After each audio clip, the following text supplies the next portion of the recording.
so she's like, maybe a bit late. Yeah, that's fine. That's fine. Um, well, kind of a bit loath to start without her.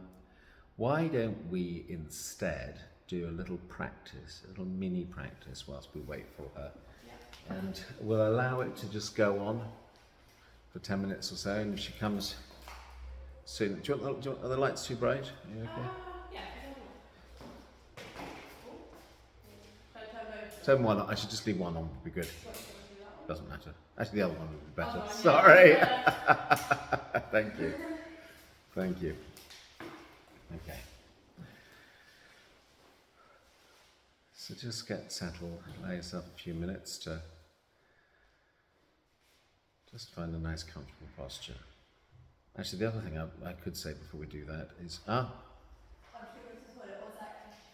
do you want to, are you okay sitting on a chair to do this? I think so. I just can't really do it for too long, but Do you- it's only a start. No, but I'm thinking that later I could get you a yoga mat from the car if you want. It's fine. I'll just stand on the floor. I'm honestly not fussy. Really? Yeah, it's fine. Okay. Thanks, though. Okay, well, Nicola she can just go into the loo, I imagine. So just make sure you've got a nice connected base, nice and stable, connected to the earth. Just bringing your awareness to that physical presence. The gravitational pull of the earth on your body. Just feel how strongly connected you are with that.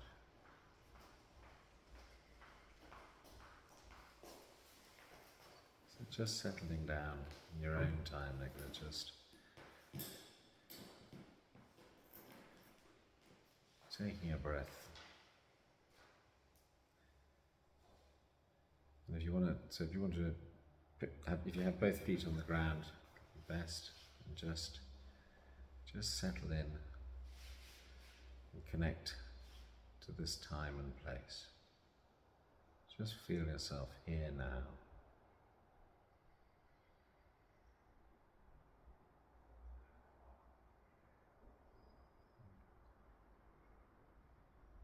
Just start to notice your breath.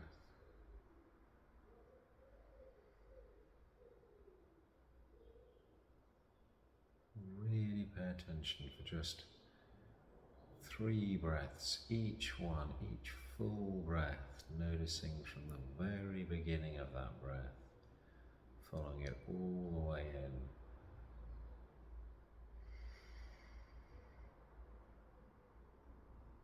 All the way out. For just 3 breaths, do that, holding your full awareness on the breath.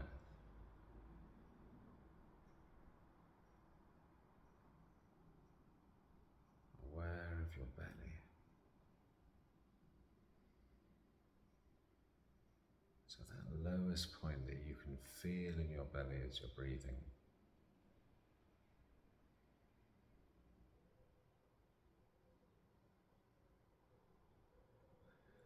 And from that center of the belly, just sort of soften the focus of your awareness so that we're not making it just on one area, the place where the breath goes deepest.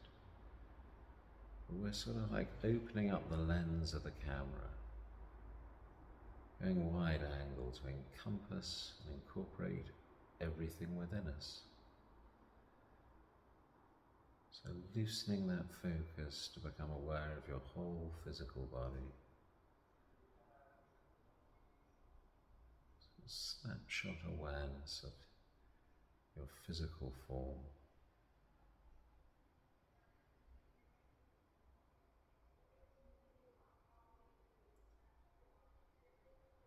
And broadening that awareness a bit more to take in sounds that you can hear.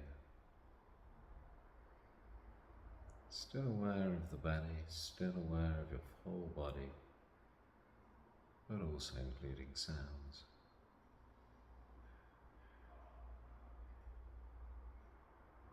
Not focused on any one thing.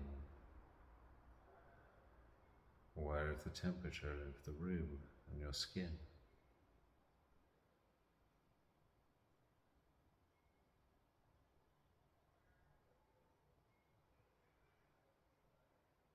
Aware of your sense of vision behind your closed or lowered eyes.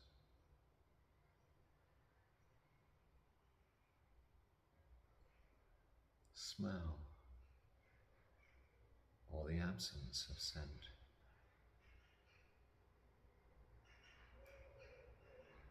Or taste in your mouth.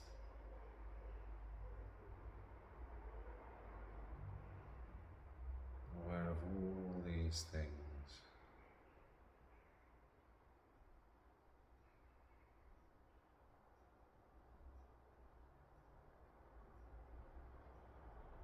Aware of emotions that may arise. Incorporating them too. And thoughts.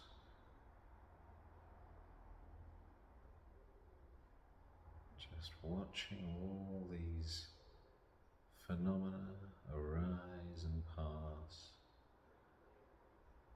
in front of the mirror of your awareness. Not judging anything, not grasping or rejecting anything, just allowing everything around you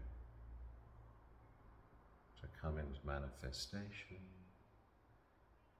exist briefly and then change and pass.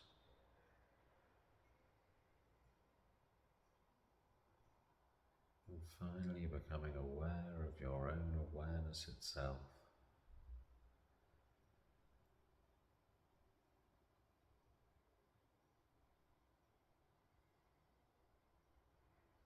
Your awareness that is in presence of everything, including the point in your belly.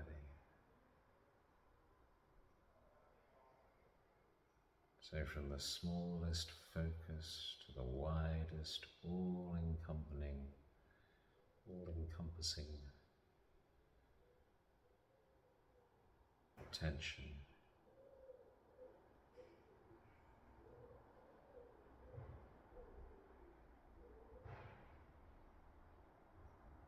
And just noticing what it's like to allow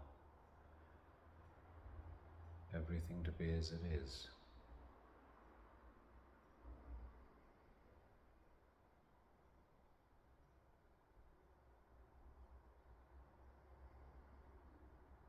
Bring your awareness back to the lowest point where you can feel your breath in the belly. Back to the feeling of your body on the chair, your feet on the ground. And then just bringing a little bit of light movement into the upper body, a bit of swaying. And then when you're ready, opening and lifting your eyes.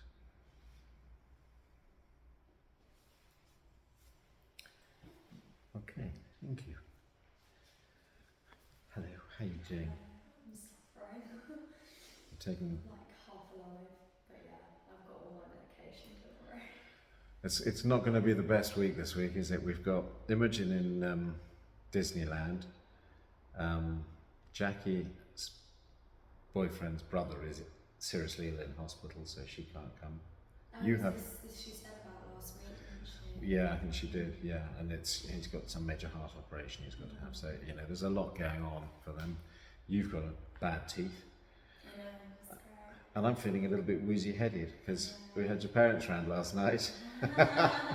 We didn't drink anything, well, I didn't, but just a bit tired. So Yeah, I dropped you a text, but I saw. think I might leave before the meditation that we do Okay. afterwards, just because like the paracetamol's good right now, but I know I'm going to feel rubbish, so Yeah. I just wanted to come for like the talking thing. Okay, well, we'll try and sort of keep it sort of on point. So, just a quick review of what we've looked at so far. So we've kind of looked at the sort of life journey, that sense of what we're motivated by, what we want, the stresses and strains and obstacles that get in our way.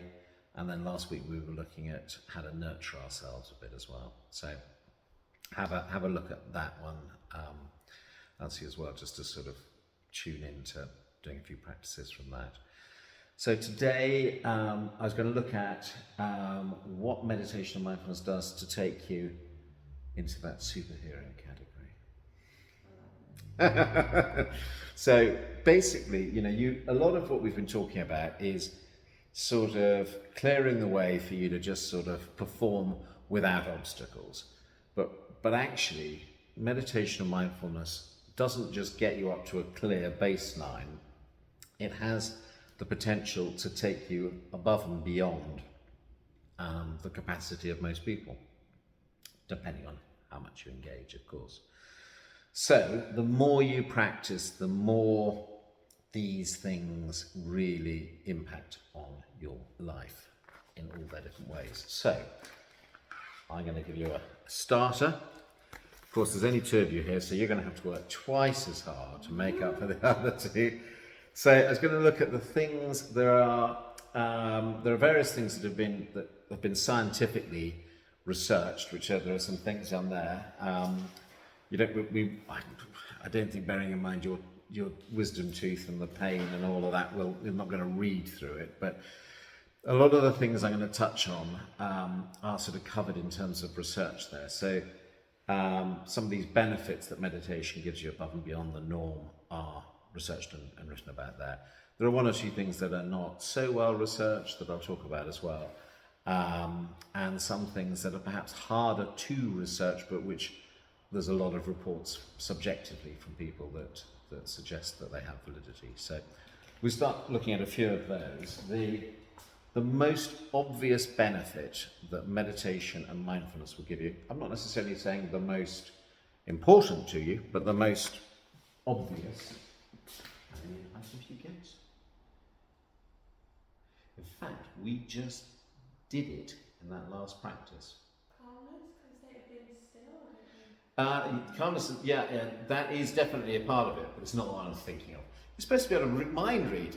Oh, giving away the one already. No, we're not talking about mind reading. But one of the most obvious things that definitely, because you are basically, as you are meditating, you are learning to bring your attentive awareness into one thing, you're following the breath, or open to all sorts of things, as in just this open sense of awareness without judgment, but you're switched on. So however wide that focus is, your concentration, your ability to not be distracted is growing because you're building that muscle through practice. Does that make sense? And there is a bit on there on that. And basically the research sort of says that you're able to be attentive for longer without distraction. Keep practicing meditation. Can you think of, so you said ease. I don't know that there's been any research on, yeah, there probably has actually, but we'll give that note a bigger umbrella term because it's, I'll check my spelling. Sorry. I did say I'm not really sharp today. I can't spell anything, don't worry.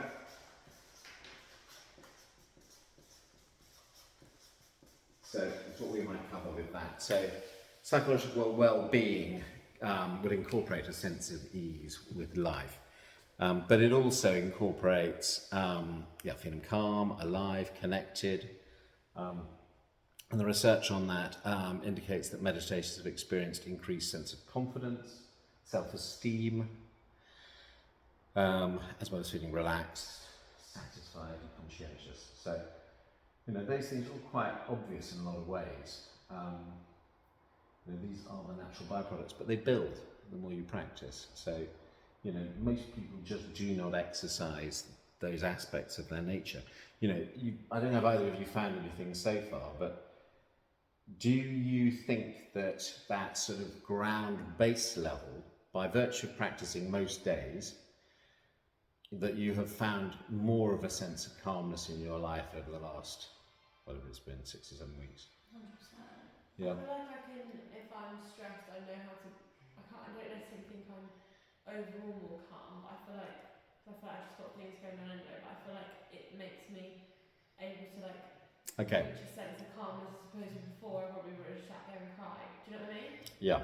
But like it makes me able to sort of. Okay. So what you will find is that, you know, I mean, like it may well have a bearing on how long and how often you've been practicing so far. I'm not having a go when I say that, but that is the sort of, if you practice a little bit every now and again, or even a bit most days, but not regularly every day, then what meditation, so this is just saying going forward rather more than looking back, then what meditation and mindfulness will give you is basically a toolkit that will help you in the in the moment when you're feeling a bit crap. You'll be able to draw back on it. I use a lot of things without realising. I think we were saying with Bella, I use a lot of things that you say, like, just it is what it is. It's sort of like, so I think I'm a lot better at that than I've realised. Yeah.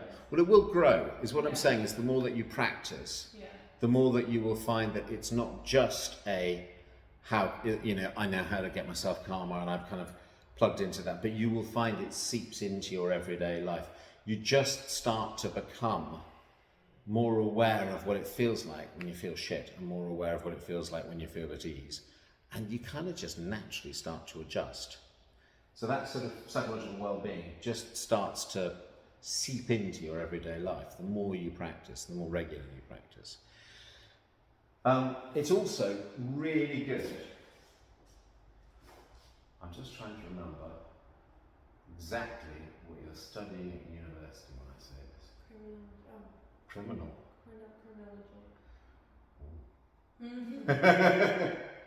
History, politics, economics. History, politics, and economics. Okay, I don't think that. I'm not sure how much this would help with any of those. Tell me if I'm wrong though.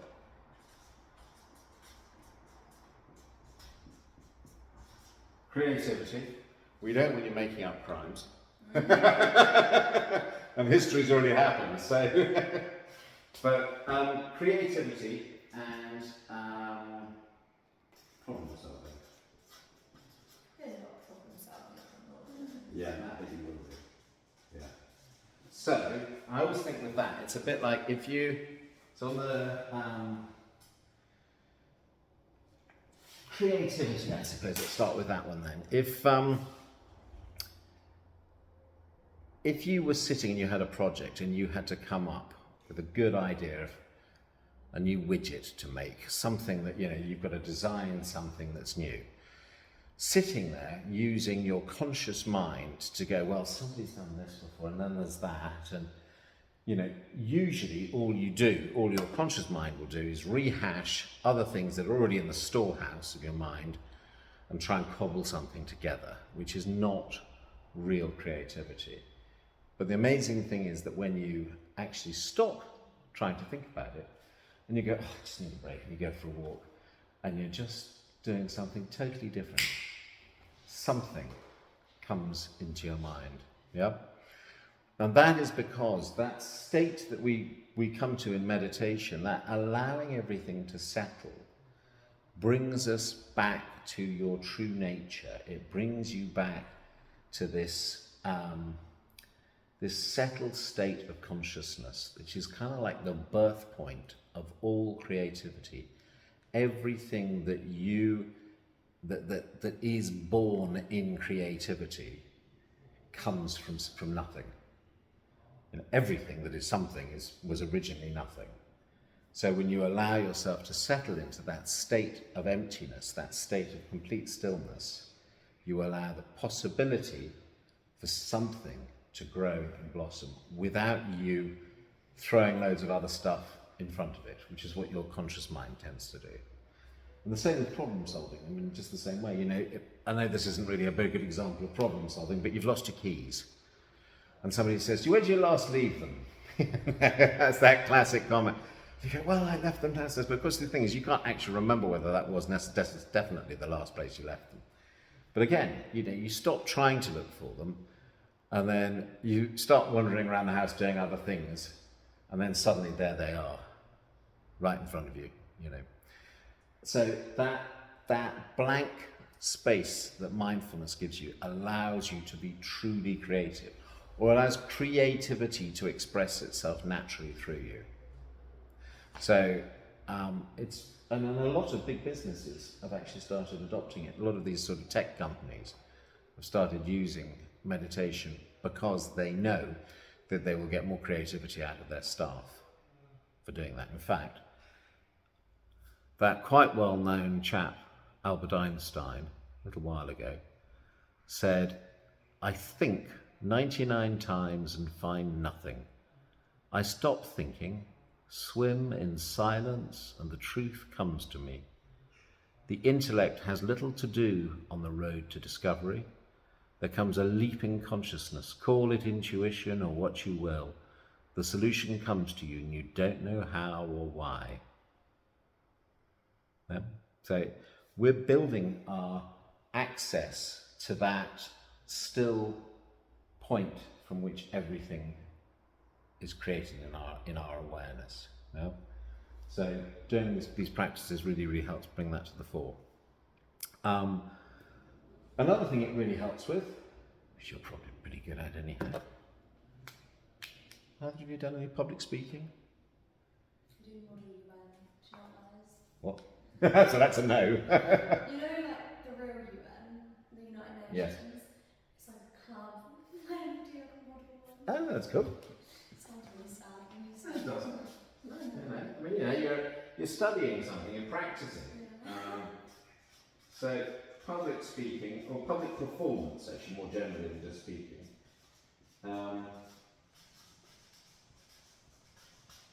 There's some research on that. They did a whole load of students at the music conservatoire who, I think if I remember, they did a test on them where they split them into two groups.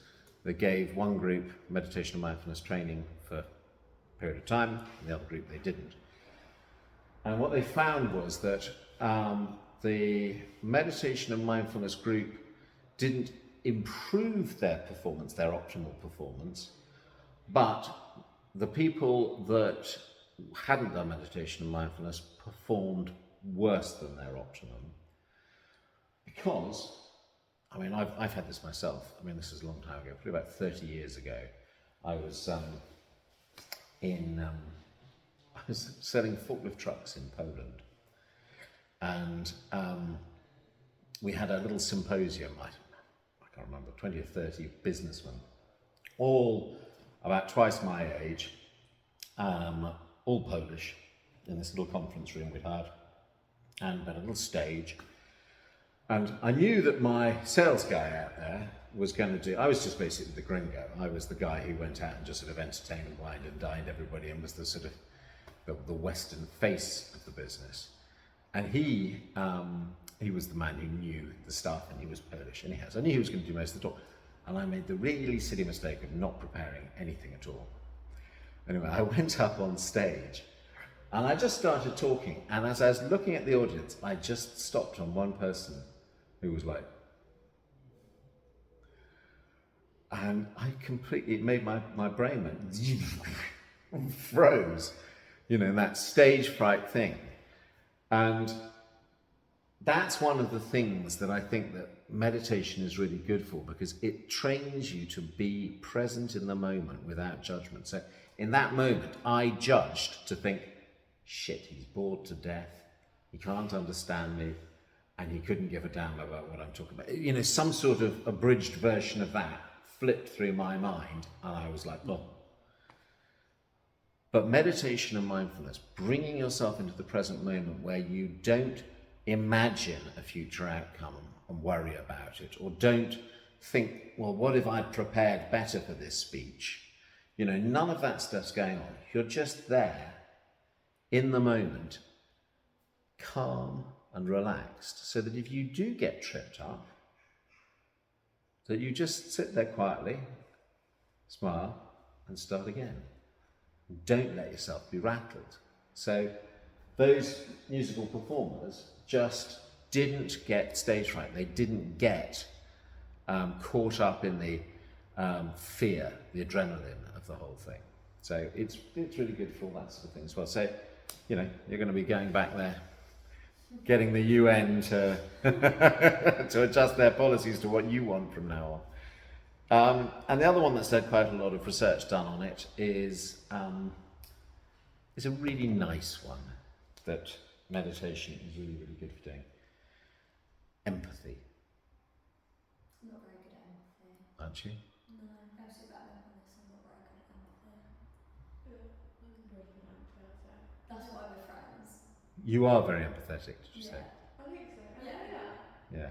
So I feel like I'm good when someone like explains it directly to my face, but it's not a natural thing. Whereas Elsie's like naturally empathetic. Okay. So, one of the more you practice meditation, mindfulness, and certainly the deeper you go in your practice, one of the signs, one of the truest signs that you are really getting benefit from meditation practice is that you start to become more loving, more caring, more truthful, more aligned with doing what feels right and honest and good and true. Because you see the BS for what it is. You see through, because if you're not filled with this inner dialogue of, you know, me and mine and my worldview and I'm right and why are you doing this to me? When that dialogue disappears, you just experience that somebody else is in pain or is suffering. And you see it for what it is without throwing that dialogue on that tries to push it away from you and make it onto them. And so the more you do that, the more you stop worrying about whether somebody else is out to get you, and you just focus on the fact that they need care and love. And so it's a really, I think personally, I think of all the things, all the reasons, all the benefits that you can get out of meditation and mindfulness. That's my view, but I think that learning to see the needs of others. You remember when we looked at that hierarchy of needs, the very, very top hierarchy of needs is that transcendental sense of going beyond yourself. You know, the reward of helping others. So you just see that more clearly as you become less caught up in your own inner dialogue. You become open to the helping others. So those are the main ones that have actually got sort of quite a lot of research done on. There is another that less research has been done, but they have suggested that IQ, people's actual intelligence quotient, and I'm sure their EQ, emotional quotient, have been shown to more than likely increase. So again, you know, if your ability to problem solve and you're clearing the ground for creativity within your cycle, it's quite likely to enhance your ability to think more productively and be more productive. So others, so this is more subjective stuff now, is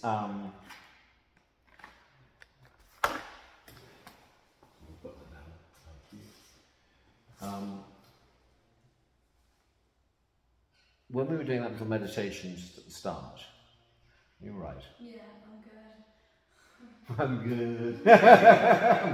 Flying high. Apparently me. I took Calpol, I taken it and I see a large fall with them before. So, sorry, my brain is not so firing so well today. My IQ is not at its best.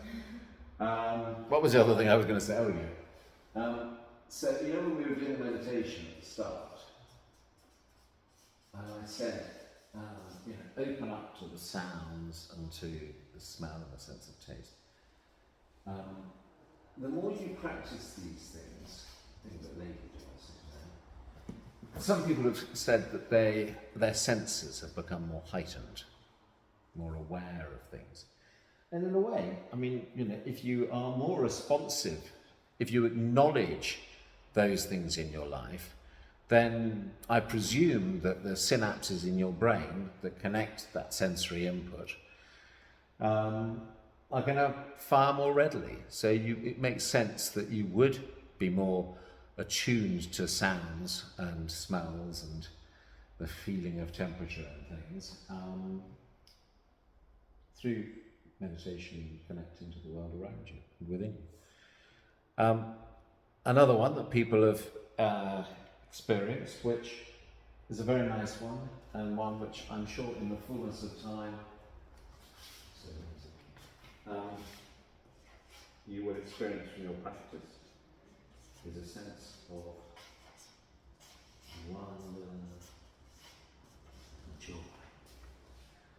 Because when you let go of all that dialogue, all that me stuff that we all have, there's freedom.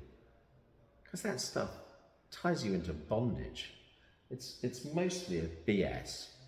And it's self-generating negativity, usually. So you let go of that, and there's just this joy of freedom. And a joy that comes from allowing things to be as they are. And then one of the things we looked at last week,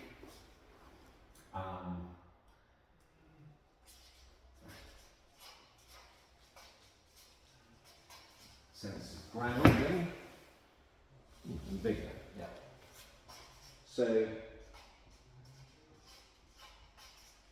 again, we often do our practices bringing our breath deep down into our body. We connect our awareness to our physical presence.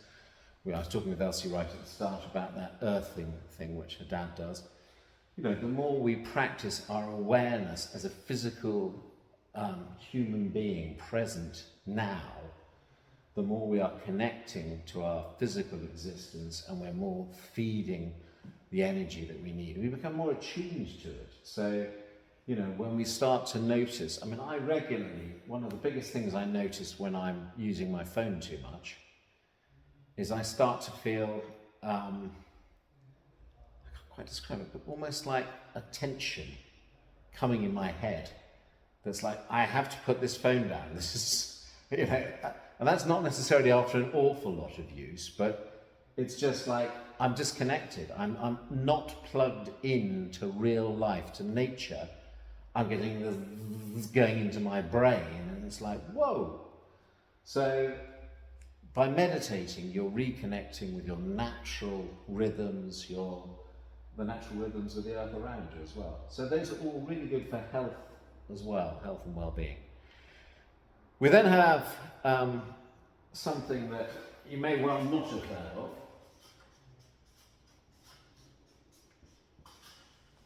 Either of you heard of those? Sid. Siddies. I was going to say what Sid is. What's Sid? Southern Justice. Oh gosh, no, it's not that. No, we're not going to do that. No. So Siddhi. Siddhis, it's an Indian word. So Siddhis are definitely not being scientifically tested.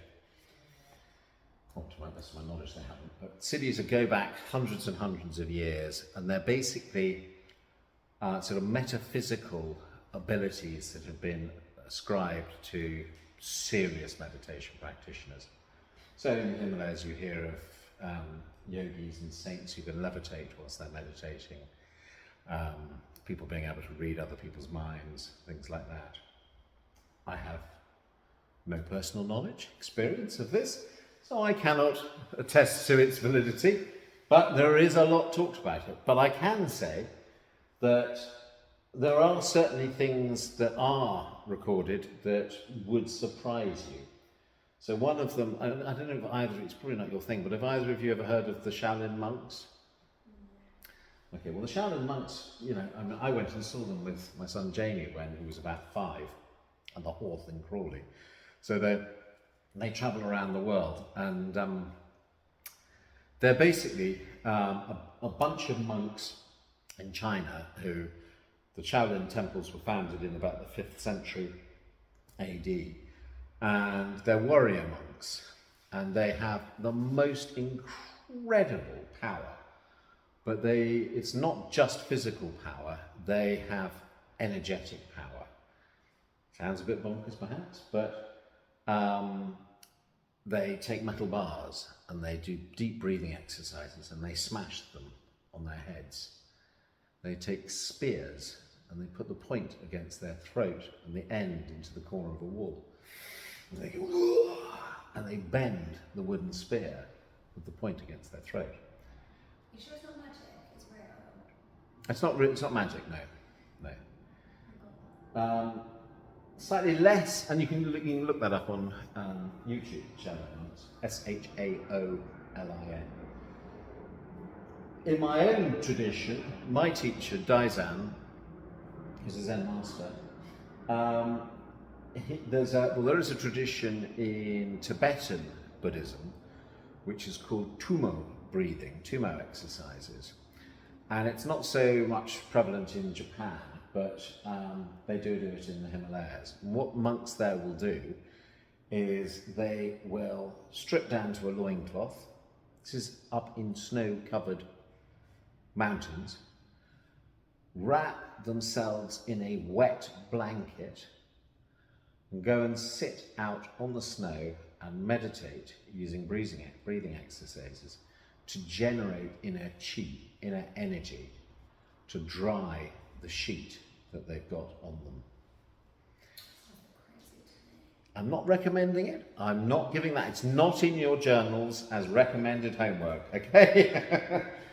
But Daizan, my teacher, I have photographic evidence. He went and he didn't do it with wet cloth, but he did go in nothing but shorts, and he has meditated up snow-covered mountains in Poland, just sitting on the snow. So, you know, there are practices that you can learn, pretty advanced practices, I have to say, that allow you to generate an enormous amount of inner energy within your system, far beyond anything that you've normally experienced. So these are things called cities, and they are almost without exception, I think, only attributed to people who are very serious practitioners. And what I would always say, which is very much traditionally said, is you do not practice true meditation for achieving siddhis. Siddhis may happen, things may happen that you cannot explain.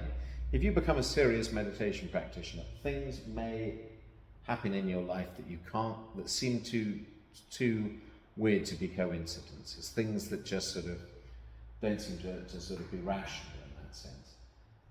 And if that's the case, fine, you just acknowledge that may be down to your meditation practice, but it's definitely not something you aim for. That's delusional. So it's just mentioning it because it's something that can arise.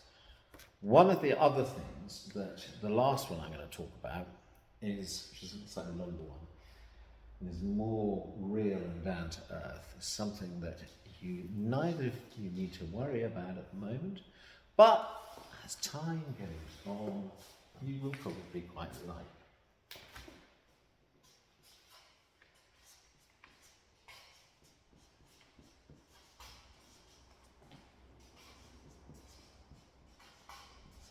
Is there any in there? No. No, it doesn't. Alright, there we go. Delaying the aging process. Do you fancy a bit of that? Yes. Want to stay young and you can't claim that at 19. Anyway, a few lines, especially around the eyes, are particularly nice, I think. So, basically, there's been research that says that the more you practice meditation, that a difference starts to occur between your biological age and your chronological age. So your chronological age is 19, but let's say 20 years from now, your chronological age is 39, but your biological age as long-term meditators might be 28.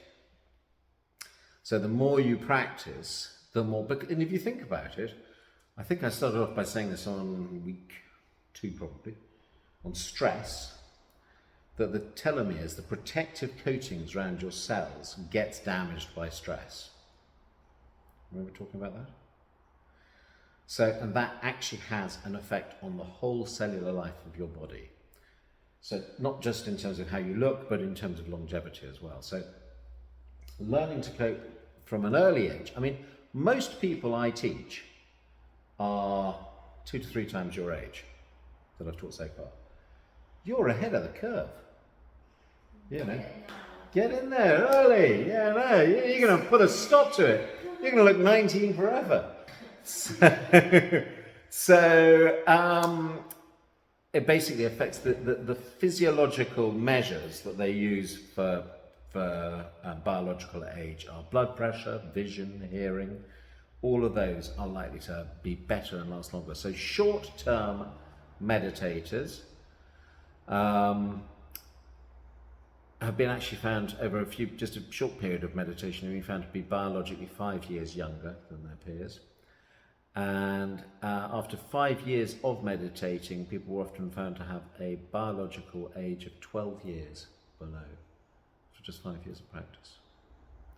So that's quite a significant, and those are all measurable biological things. So, you know, that's really, really worth doing. Now, there's a guy called Dan Buettner who wrote a book called The Blue Zones. I think it was probably about 20 years ago.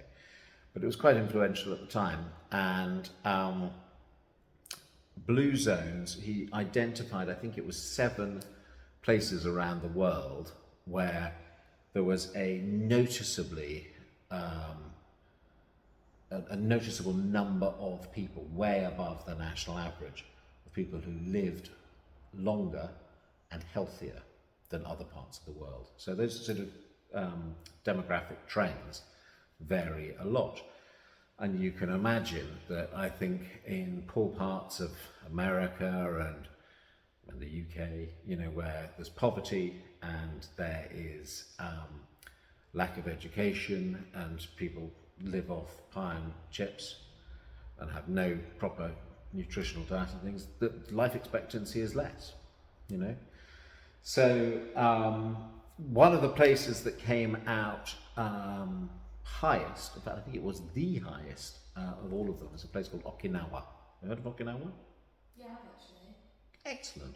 History somewhere. That come out. Well, Okinawa is one of the islands in Japan. That's what it's from. I did the Pacific War. Ah.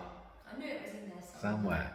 So Okinawa has a very has an amazing. You know, there's more centenaries, whatever you call it, people who are about 100 years old, than anywhere else on the planet. And Dan Buettner did research on this to find the various things that led to that health and longevity. And the various things I will tell you. So they're not all meditation, but meditation is in there. So diet.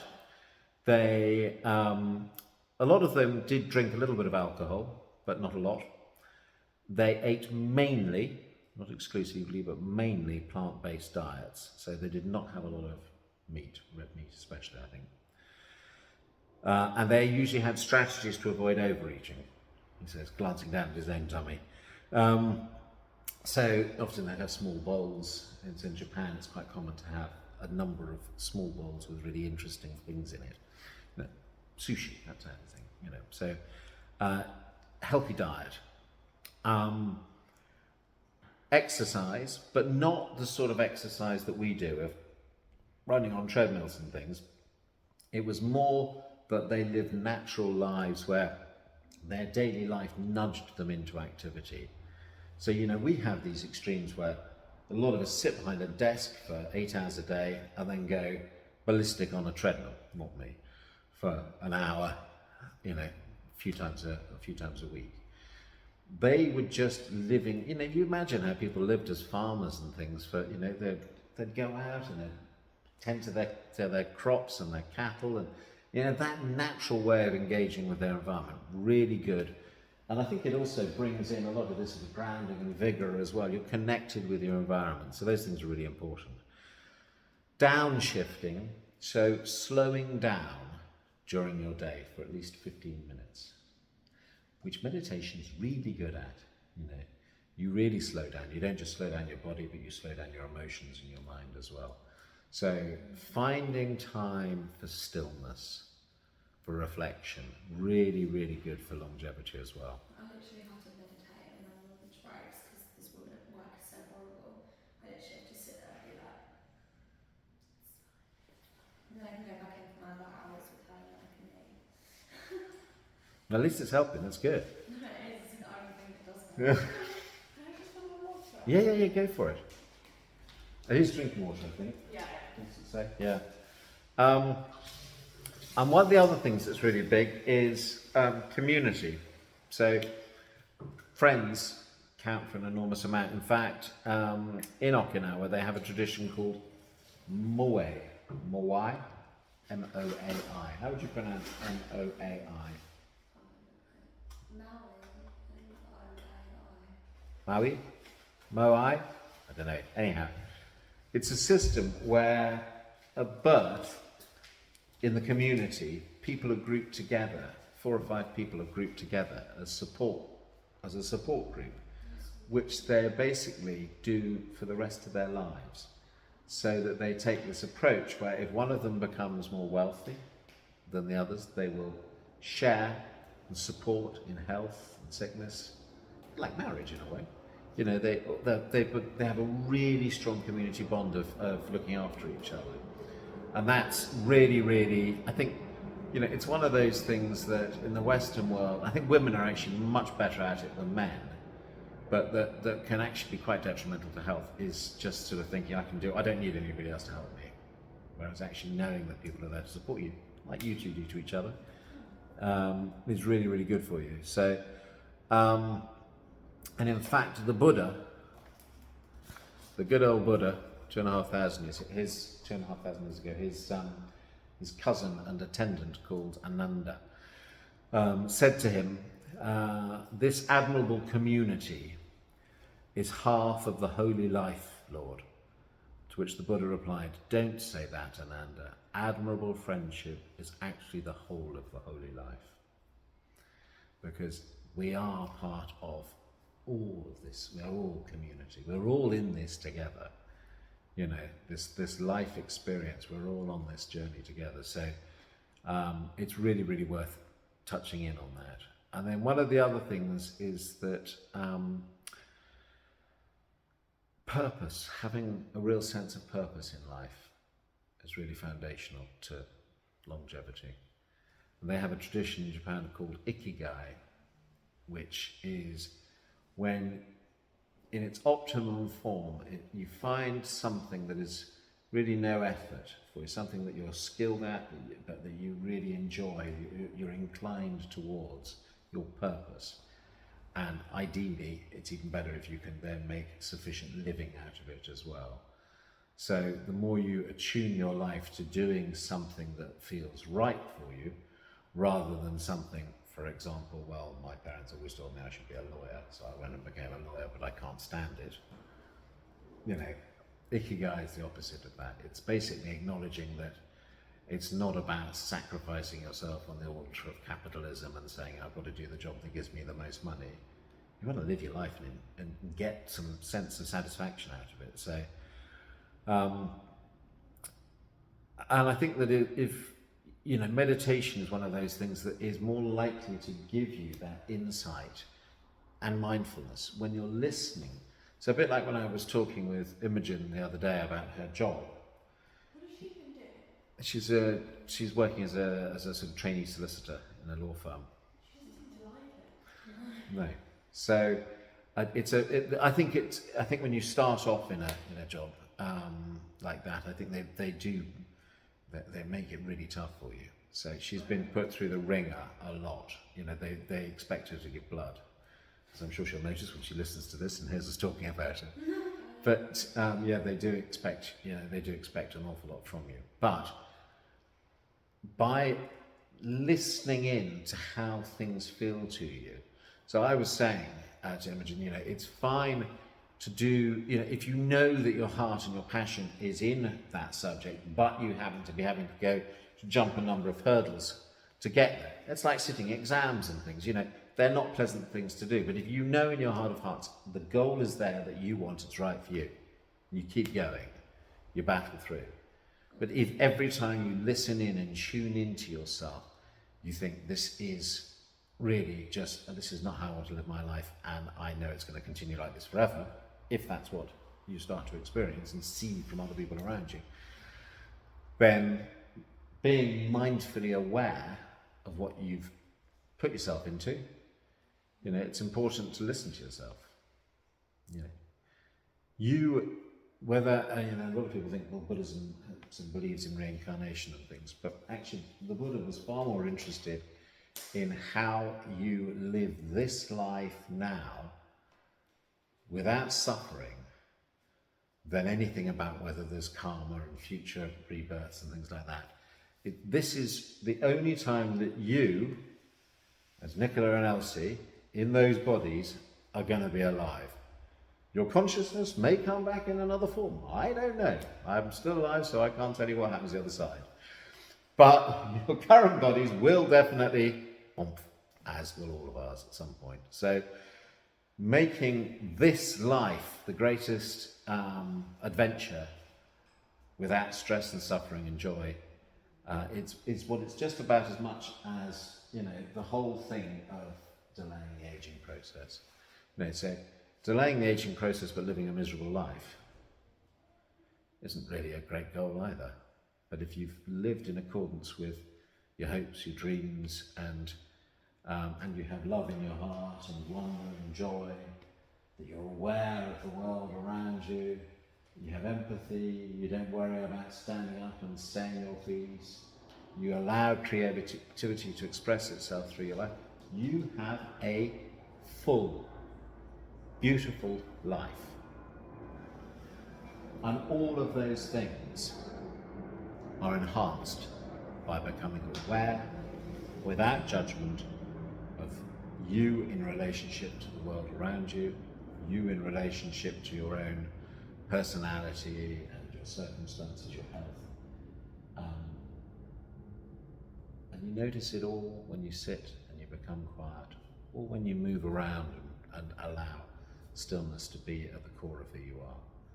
So just bringing that awareness and acceptance, allow life to unfold around you, allow that, because that is creativity. All of life around you is creativity. If you allow the life around you to express itself as is right, and you allow your own life to express itself as it does, and you just watch attentively in stillness and silence, you become that living essence that you are. It starts to blossom through you. And that really is, you know, joy and wonder, along with the other things. Does that all make sense? Yeah. We've not been going for very long, but I am conscious about your tooth. How are you feeling at the moment? Currently dying. You're dying. Is it really, really bad? Yeah, I think I've got an emergency appointment tomorrow, so yeah. It's the first one. If we were to do a meditation now, how would that feel? Do you want to go? Yeah, I think. How much was there any other content that you wanted to do? That kind of, I mean, I've done it quite quickly, but because of all of that. But that is the main content, really, that we were going to look at.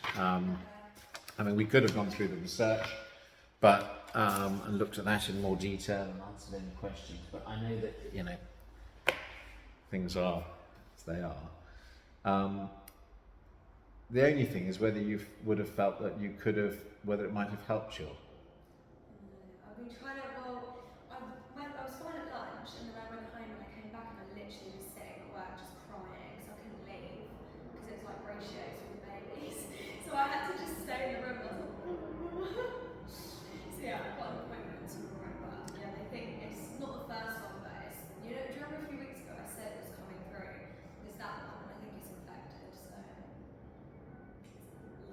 So you might have it out. Yeah, I think so, but I'm not sure. But my mum seems to It's quite early for your wisdom teeth to come through. I have one on the other side, and then this one and this one's still coming through, but this one is like nearly fully out, and it's just got this hole. Sort of, Yeah, yeah. they're not nice. No. Are you happy to do a meditation? Mm-hmm. Do you want us to try and sit? Yeah, I'll try. Then just wander. I tell you what, let's do it for about 20 minutes or so. But if you want to, anytime you feel that you want to get up and leave, if it's helping, stay. If it's not, then just quietly slip off. Okay. How does that sound?